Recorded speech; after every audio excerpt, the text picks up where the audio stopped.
तो केस 2 पढ़ते ध्यान से देखो एक बार।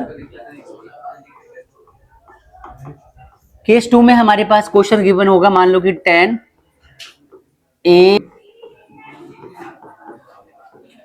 √3 और दूसरा क्या गिवन होगा, 10 ही होगा और a minus B is equal to 1/√3 कर देते हैं। याद रखना ये हमेशा 10 की वैल्यूज यहाँ गिवन होंगी, साइन होगा साइन की वैल्यूज होंगी। मैं दो क्वेश्चन कराऊंगा, समझ जाना। ऐसा भी आ सकता है क्या कि साइन a प्लस में b इज इक्वल टू 1/2, या फिर क्या आ सकता है कि sine a minus B is equal to √3/2, ऐसा भी आ सकता है। इस चीज का ध्यान रखना है कि जो a और b है या a माइनस बी है, साइन है तो यहाँ पे वैल्यू साइन के ही होंगे। आपको क्या करना है, किसी एक को चेंज कर देना है। कैसे करोगे, ध्यान से देखो। मैं इसको सॉल्व करता हूँ। मान लो इक्वेशन 1 है हमारा, इक्वेशन सेकंड दे रखा है वाला, ठीक है। ये हमारा इसका 1 हो जाएगा, इसका सेकंड आ जाएगा। ये क्वेश्चन कॉट के फॉर्म में भी आ सकता है, ये क्वेश्चन सेक के फॉर्म में भी आ सकता है, कॉसेक, किसी के फॉर्म में आंसर है। कॉन्सेप्ट ध्यान रखना है, ठीक है। कॉन्सेप्ट में क्या है हमारा, तो मैं सॉल्व करता हूँ इस वाले को, ये पहला और दूसरा क्वेश्चन, ठीक है। तो मैं सॉल्व करता हूँ, सॉल्विंग सेकंड, ठीक है, सेकंड सॉल्व कर रहा हूँ। तो मैंने लिखा साइन a प्लस में b इज इक्वल टू 1/2 है, ठीक है। इसको मैं लिख सकता हूँ क्या कि साइन a प्लस में b is equal to sine 30 degree. बात समझ में आई। यहाँ पे क्या लिखूंगा, sine a minus B is equal to sine 60 degree. कुछ नहीं करना, इसको इससे काट दिया, इसको इससे काट दिया, तो यहाँ पे इक्वेशन बन जाएगा क्या, a plus B is equal to 30 degree, और यहाँ पे क्या बचेगा, a minus B is equal to 60 degree. बात समझ में आ रही है।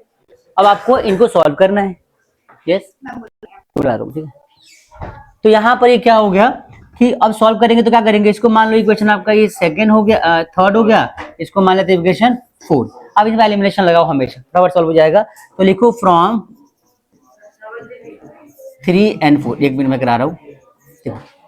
देखो हमने अच्छा 1/2 लिखा है ना, 1/2, जैसे यहाँ पे साइन है, साइन a प्लस बी लिखा है। क्या लिखा है, sine a plus B is equal to 1/2। यहाँ पे लिखा है sine a minus B is equal to √3/2। अच्छा, साइन के फॉर्म में √3/2 कितने पे आता है, कितने डिग्री पे आता है, 60। वो तो लिखा मैंने, जहां √3/2 तो साइन 60 लिख सकता हूं मैं, साइन साइन काट दिया। समझ में आया। अब यहाँ पे बचा a minus B 60, a plus B 30। अब दोनों में एलिमिनेशन लगा देंगे तो क्या हो जाएगा, a plus B is equal to 30 और a minus B is equal to 60। देखो ये b से भी कैंसिल हो जाएगा।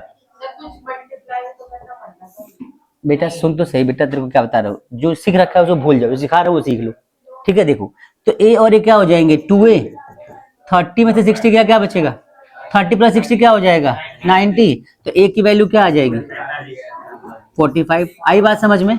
a की वैल्यू पुट कर दो किसी भी इक्वेशन में, मान लो मैंने यहाँ पुट कर दिया, तो लिखो 45 minus B is equal to 60, उधर उधर ले जाओ उसको। तो 45 minus 60 is equal to B हो जाएगा, तो -15 इज इक्वल टू बी। अब मेरी बात ध्यान समझना, ये क्वेश्चन मैंने बनाया है, कुछ गलती होगी क्वेश्चन के अंदर, माइनस इसलिए आया क्योंकि ये क्वेश्चन मैंने अपने बना के दिया। हो सकता है कुछ एरर हो क्वेश्चन के अंदर, बट कॉन्सेप्ट ये क्वेश्चन, ये बात समझ में आई आप लोगों को।